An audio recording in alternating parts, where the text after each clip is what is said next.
Welcome to Her Time to Talk. I'm Megan Clark, a licensed professional counselor and the founder of Her Time Therapy, a group practice dedicated to supporting women's mental health. This podcast is for women, by women, and is all about creating a safe place for our experiences, amplifying our voices, and empowering each other with the knowledge to improve our mental health. Today, we're diving into a topic that's often misunderstood, but deeply transformative and important: feminism, and more specifically, feminist therapy. Now, before we get started, let's address the elephant in the room. To some people, including some women, feminism has a bad connotation. For decades, it's been reduced to man-hating or unnecessarily aggressive. This misrepresentation has caused many to hesitate to call themselves feminists, even if they do believe in the core principles of gender equality. So let's clear this up. Feminism is not about hating men. It's not about refusing to wear makeup or a bra. It's about believing that all people, no matter their gender, should have equal rights and opportunities. Emma Watson captured this beautifully in her 2014 United Nations He for She speech when she said, "Feminism, by definition, is the belief that men and women should have equal rights and opportunities. It is the theory of political, economic, and social equality of the sexes." If you haven't watched that speech, I highly recommend it, and we will put a link to it in the show notes. It's a powerful resource to really understand what feminism is. So, how does feminism relate to mental health? That's what we're here to explore today.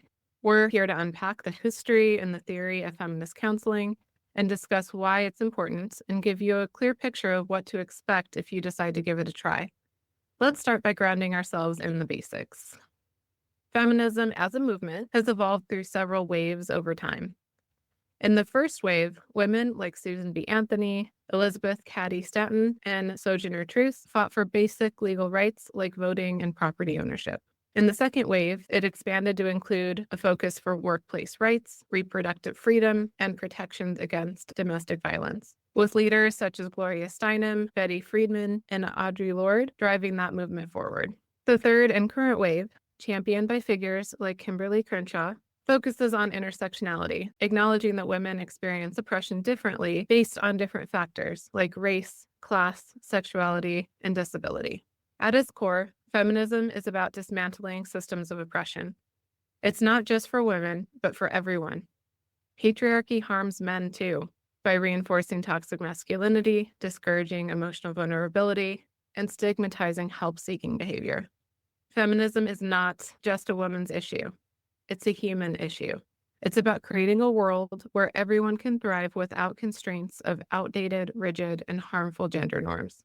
Now that we've clarified what feminism is, let's talk about its role in mental health. A great deal of the mental health struggles that women face aren't rooted in pathology. They're natural and valid responses to living in a society that prioritizes men's needs and perspectives over women's. For example, think about the mental load that women carry in relationships and families. Think about the wage gap, or the constant pressure to balance career aspirations with societal expectations of motherhood. These aren't individual failings, they're systemic issues. Feminist therapy acknowledges this. It shifts the focus from what's wrong with me to what happened to me and how is the world around me contributing to my distress. Feminist therapy is a counseling approach rooted in the belief that the personal issues are often intertwined with societal issues. It's built on the idea that the personal is political, meaning that individual experiences can't be separated from the larger social and cultural contexts. Feminist therapy, as a field, owes much to pioneers like Carol Gilligan, who challenged the traditional psychological theories with her book In a Different Voice, and Jean Baker Miller, whose book Toward a New Psychology of Women introduced the concept of relational cultural theory. These contributions emphasize the importance of relationships and societal context in shaping mental health. Laura Brown, another key figure, has extensively written about feminist therapy practices and the importance of cultural competence in counseling. If you'd like to learn more about these women and the work they've done for all of us, we'll add links for you in the show notes to reference. It's important to note that while feminist therapy was originally developed by women for women, it has since expanded to include therapists and clients of all genders. This inclusivity reflects the evolving understanding that the patriarchy and gender-based oppression truly harms everyone. Here are some of the key priorities of feminist therapy. In other words, these are the things that your feminist-oriented therapist will be thinking about during the therapy session. Number one, empowerment. Feminist therapists aim to help clients reclaim their voice and their agency above everything else. This means that they're going to help you identify and challenge internalized messages from society that diminish your self-worth. As therapists, we're not here to tell you what is right and what's wrong in your life. The work that we do is simply reflecting back to you what you've told us in a different way and asking questions that help you to maybe see things from a different perspective. In this way, we really work to partner with you and step alongside you in your journey to help you evaluate how empowered you are or how disempowered you are and help you figure out what steps that you want to take next. Number two, collaboration. The therapist-client relationship in feminist counseling is viewed as an egalitarian partnership. So this really means that instead of looking at your therapist as being the expert who is there to fix you or tell you exactly what advice you should accept in order to make your life better, we just partner with you and we work together to help you identify what goals and what solutions work for you as a unique human being in this world. Next, we spend time paying attention to power dynamics. Feminist therapy acknowledges power imbalances, not just in society, but also in the therapy room itself. Therapists are trained to be mindful about how their own privilege and biases might impact the counseling relationship. And this is even more true in feminist therapy. In other words, we spend careful attention to really ensure that the therapeutic space remains one that feels like that partnership where we work together to help you evaluate power dynamics across all areas of your life. We really want to see you feeling empowered and have the ability to make choices, the ability to say no, and the ability to take whatever action you feel like is best to create the life that you desire. And lastly, we're also going to pay particular attention to intersectionality. This framework considers how various aspects of your identity, so things like race, class, sexuality, and ability, intersect and greatly influence your mental health. We will help you explore and honor how your intersectional identity has influenced your mental health and really help you to identify ways to practice activism in a way that feels safe and authentic for you. So, what does a feminist counseling session actually look like? First, expect your therapist to validate your lived experiences and encourage you to use your voice to tell stories about what has happened to you and how it felt. If you mention that you're feeling burnt out from juggling work and family, your therapist won't just focus on helping you manage that stress. They'll also help you explore how societal expectations around gender roles might actually be contributing to that burnout and any feelings that also come up alongside it, like shame, guilt, or even negative self-talk. We often hear things like, I should be able to do all of these things. I shouldn't be struggling with this so much. Really, anytime that we hear clients say, I should or I shouldn't feel this, we really just stop to question that because we don't really want you to should yourself. You'll likely also set goals collaboratively with your therapist in a feminist therapy session. For example, you might work on setting boundaries, you might decide to build your self-advocacy skills or redefine your identity outside of those traditional gender roles that we named earlier. The therapy process in a feminist setting is centered around being empowering, non-judgmental, and deeply personalized. So one feminist therapy session is going to look completely different from another. It is uniquely designed to fit you and honor the presenting issues and the struggles that you are coming to us with. There's not a prescriptive method that we follow.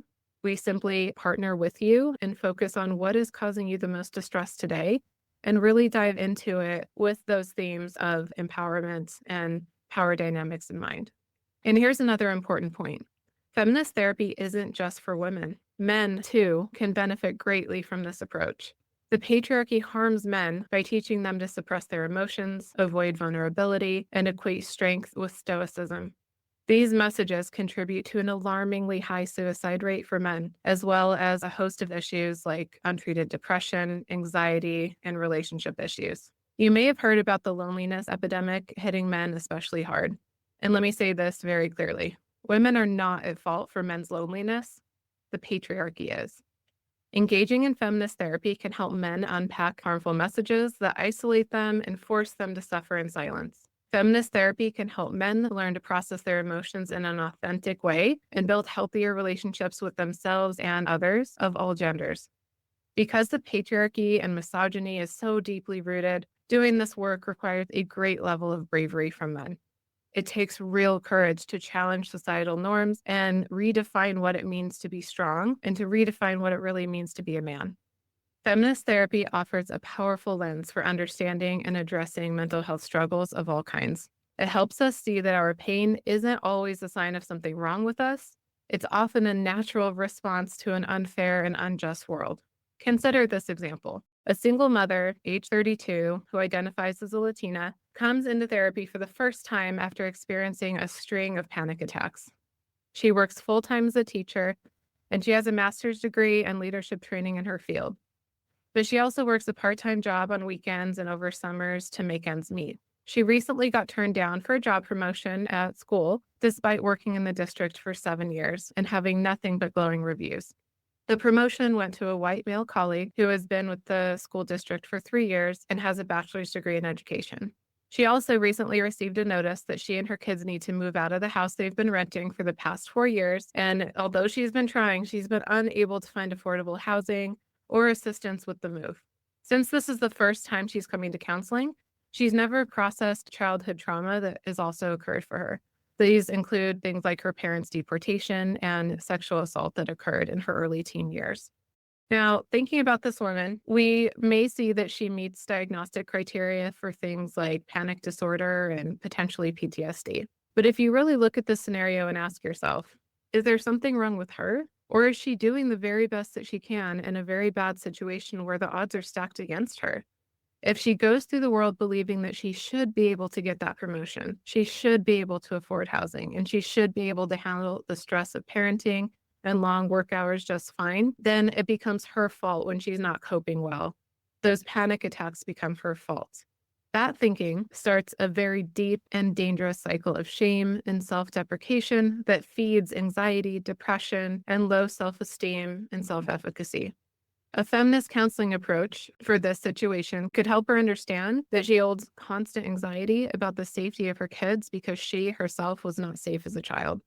Feminist counseling could help her realize that actually the reason she can't afford new housing or get that promotion is because of the gender wage gap and intersectional oppression in the workforce. If she looks at herself and her situation and says, I recognize what I'm up against isn't fair, and I'm doing my very best, and I will continue to do my best by trying X, Y, and Z strategies moving forward.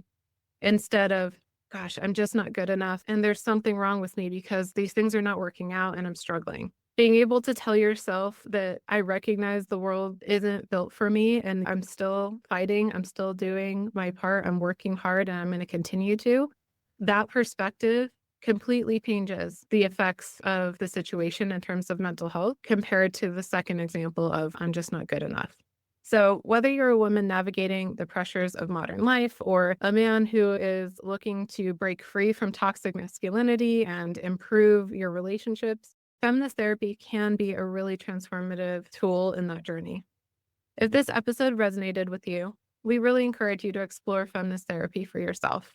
At Her Time Therapy, our therapists operate from a feminist counseling approach and are here to support you in every step of the way. Please visit our website, hertimetherapy.com, to learn more and to book a free consultation. Thank you for taking the time to talk today. Remember, your story matters, your voice is powerful, and your mental health is worth prioritizing. Until next time, take care of yourself. This is your time. The information shared on this podcast is not intended to be personal mental health advice, and listening to this podcast does not create a therapeutic relationship between the listener and the therapist featured on this podcast. We encourage listeners to engage with a licensed therapist for personalized mental health treatment and advice.